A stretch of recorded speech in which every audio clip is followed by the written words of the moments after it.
extraction of metal to get pure metal from its ore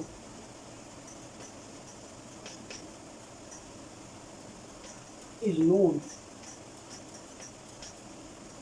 as extraction.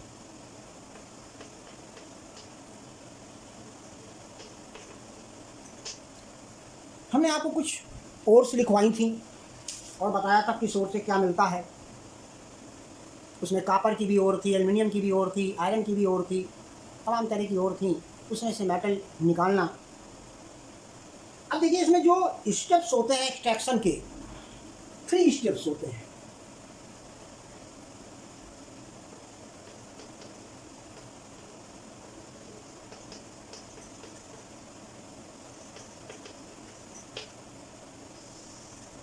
पहला काम है concentration of ore. सबसे पहला काम होता है कंसंट्रेशन ऑफ ओर। दूसरा होता है conversion of concentrated ore.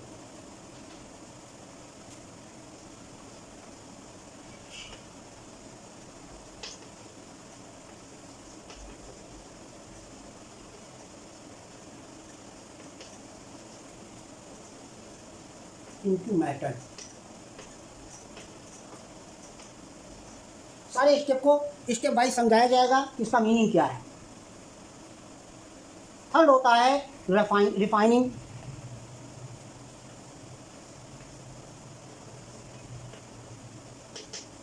Refining of impure metal.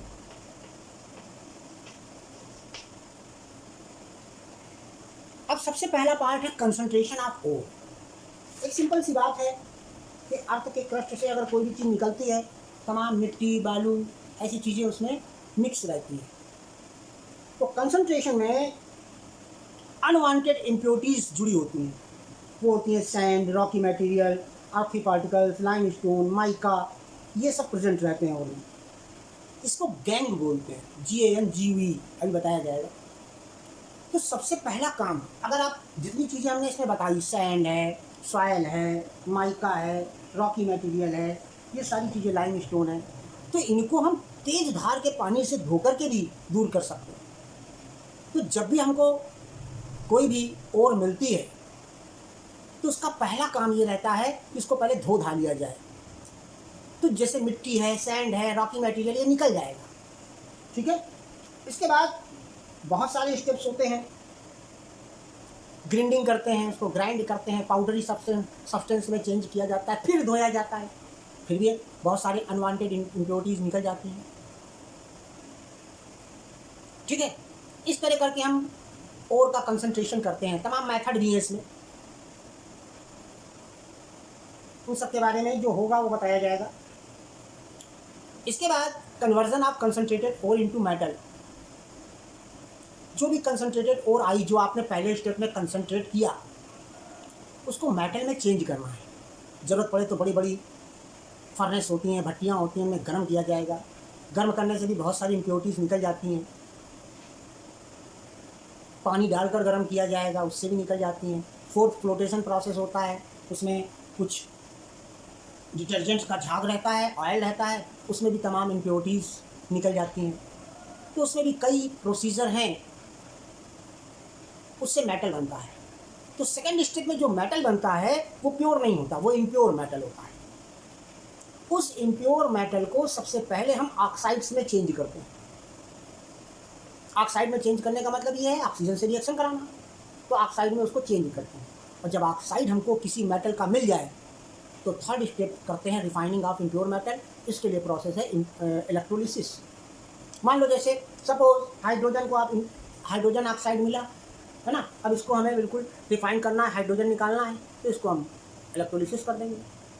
तो इलेक्ट्रोलिसिस करते समय वहाँ 2 इलेक्ट्रोड होते हैं, पॉजिटिव इलेक्ट्रोड, नेगेटिव इलेक्ट्रोड। तो पॉजिटिव इलेक्ट्रोड पे नॉन मेटल जाएगा और नेगेटिव इलेक्ट्रोड में मेटल जाएगा, क्योंकि मेटल पॉजिटिव होता है तो वो नेगेटिव में जाएगा।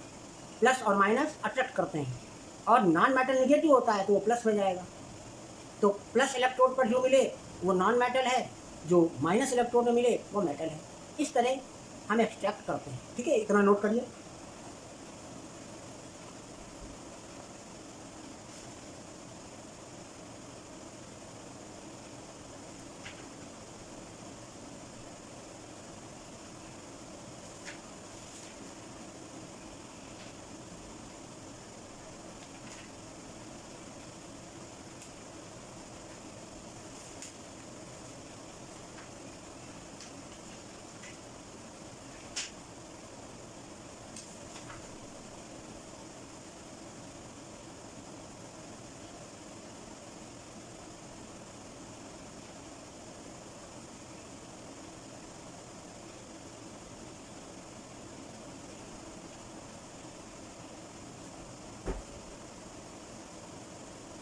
अब जब मेटल को हम कंसंट्रेट करते हैं तो वहाँ पर तीन प्रकार के मेटल मिलते हैं।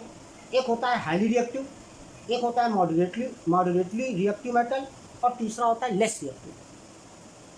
जैसे मान लीजिए जो हाईली रिएक्टिव है वो सेकेंड स्टेप में ही प्योर मेटल दे देगा। जहाँ कन्वर्जन आप कंसंट्रेटेड और इनटू मेटल करेंगे वहीं पर highly reactive metal pure metal दे देगा।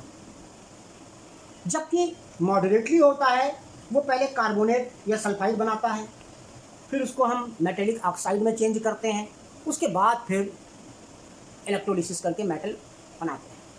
और जो लेस रिएक्टिव होता है वो सल्फाइड से इम्प्योर मेटल में बदलेगा। इम्प्योर मेटल का मतलब है ऑक्साइड्स में आ जाएगा फिर, और फिर ऑक्साइड को चेंज, लास्ट स्टेप हमारा ऑक्साइड होता है। अगर ऑक्साइड मिल गया इसके बाद वो इम्प्योर होता है, जहाँ इम्प्योर उसको प्योर करना होता है इलेक्ट्रोलिसिस कर लेते हैं।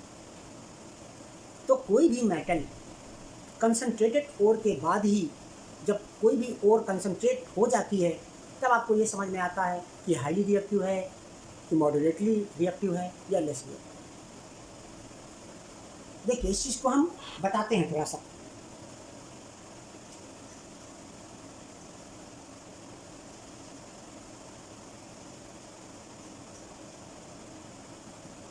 सबसे पहले concentration,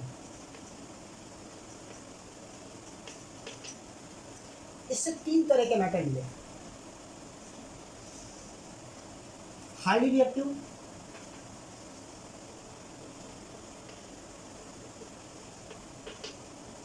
moderately reactive, less reactive.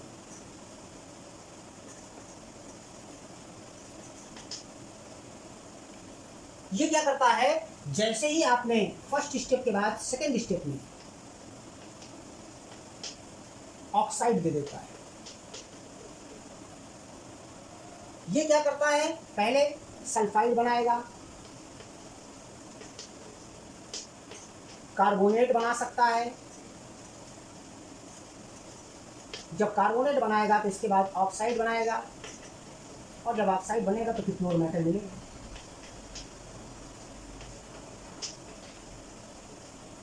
इसमें सल्फाइड बनता है, इसको ऑक्साइड में चेंज करते हैं, और ऑक्साइड से हमको क्या मिलता है, प्योर मेटल। तो ये टेबल काफी काम की है, कंसंट्रेशन के बाद कैसे हमें जो है प्योर मेटल मिलता है। तो इसको बना दीजिए।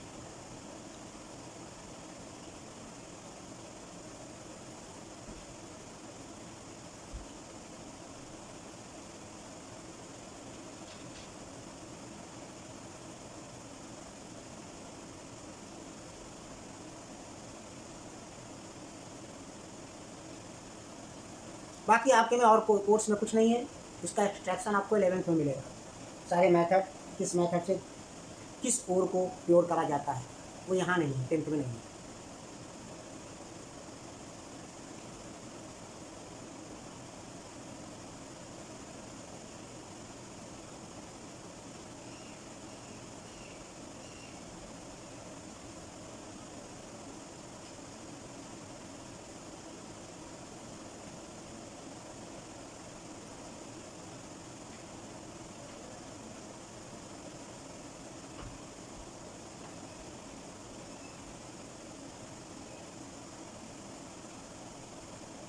साइजा समझ में आ रही है साइंस?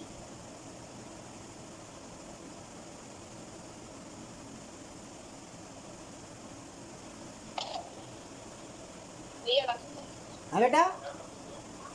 हेलो। हाँ समझ। यस सर, आ रही है। ओके बेटा। हर्ष, हर्ष तो बिल्कुल नॉन एक्टिव हो जाता है। यस सर, आ रही आ रही है। प्रांजल? यस सर, आ रही सर। हाँ चलिए। अब देखिए इसके बाद क्या होता है कि मेटल कभी कभी खराब भी हो जाते हैं, जैसे आयरन रस्ट हो जाता है ना। तो मेटल स्पॉइल हो जाए, डैमेज हो जाए, इसको बोलते हैं कोरोजन। तो नेक्स्ट स्टेप जो आपको पढ़ना है वो कोरोजन है। ये नोट हो गया?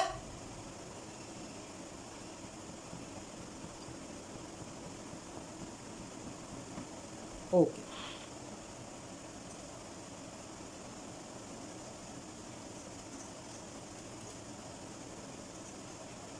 जैसे आपने देखा होगा चांदी का कोई सामान परमानेंट इस्तेमाल करने में काला पड़ जाता है, कॉपर का कोई इस्तेमाल लगातार इस्तेमाल करने से वो greenish colour, dark greenish colour में हो जाता है, चेंज थोड़ा बहुत होने लगता है ना। आयरन में रस्ट हो जाता है, ये corrosion.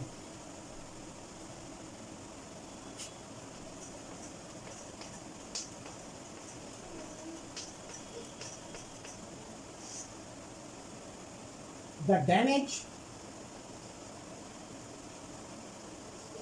in metal by the reaction of air,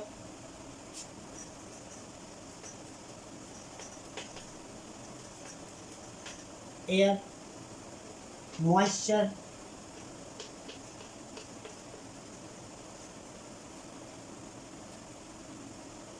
or chemicals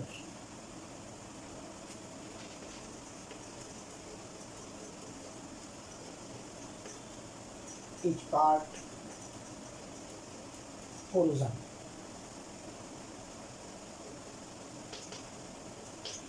जैसे रस्टिंग ऑफ आयरन, सबसे ज़्यादा कॉमन होता है rusting of iron due to moisture. और कोई दिया हो तो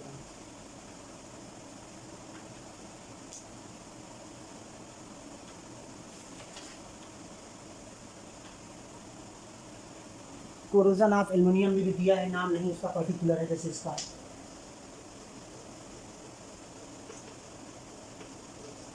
एल्युमिनियम। Corrosion of silver. ये सब रस्टिंग के पार्ट होते हैं, कोरोजन के पार्ट होते हैं, नोट करिए इसमें। Main part rusting of iron.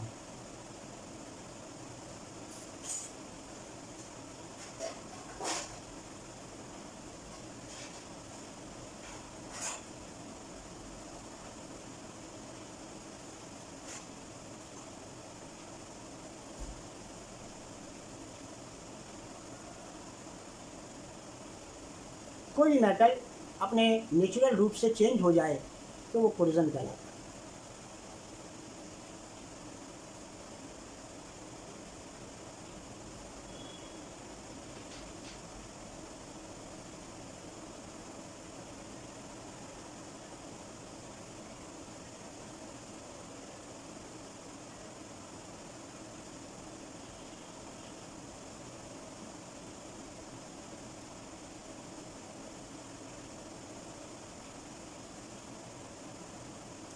अब इसका पहला पार्ट इंपॉर्टेंट है, what is rusting of iron. तो इसके बाद रस्टिंग ऑफ आयरन पर डिस्कशन करेंगे।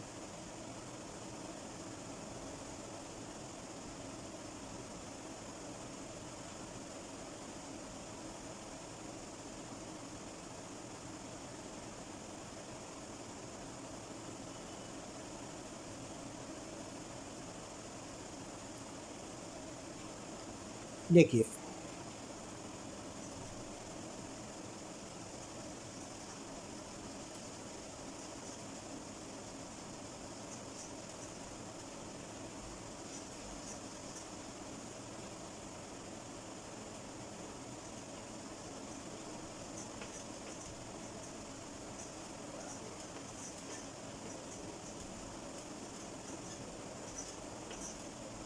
रस्टिंग ऑफ आयरन क्या है? Due to moist air, humid air,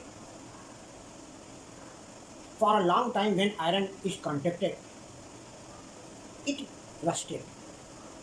Because iron makes ferric oxide, hydrated ferric oxide on the layer of iron. That is rust. So rust is not anything more. That is also the oxide of iron. है ना? उसका colour भी थोड़ा change होता है, brownish colour होता है. तो क्या है? When an iron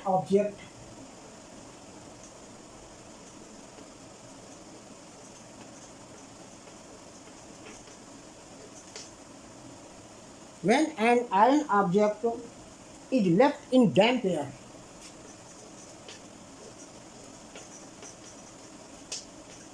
damp air का मतलब moisture air, humid air, damp air for considerable time,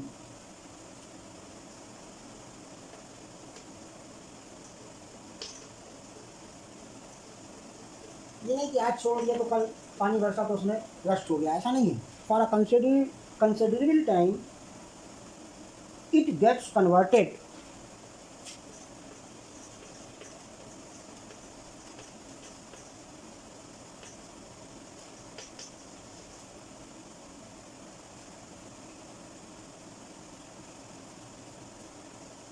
red brown flaky substance.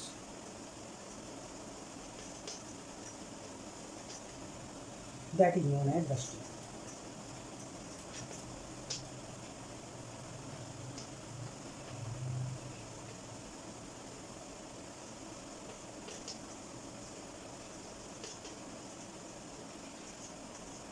Rusting of iron.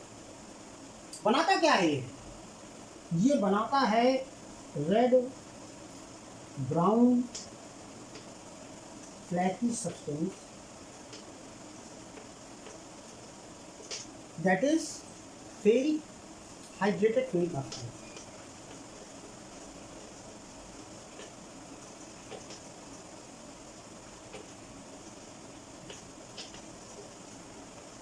Fe2O3 .XH2O. X इसलिए लगा है कि नंबर ऑफ वाटर पार्टिकल निश्चित नहीं है. जितने दिन आप छोड़े रहें, 1 महीना छोड़ा मान लो 2, यहाँ 2 हो सकता है. 10 महीना छोड़ दिया 15 हो सकता है, कुछ भी हो सकता है यहाँ, इसलिए XH2O लगाया जाए. नोट कर लीजिए. This is the rusting of iron. Rusting of iron is an example of corrosion.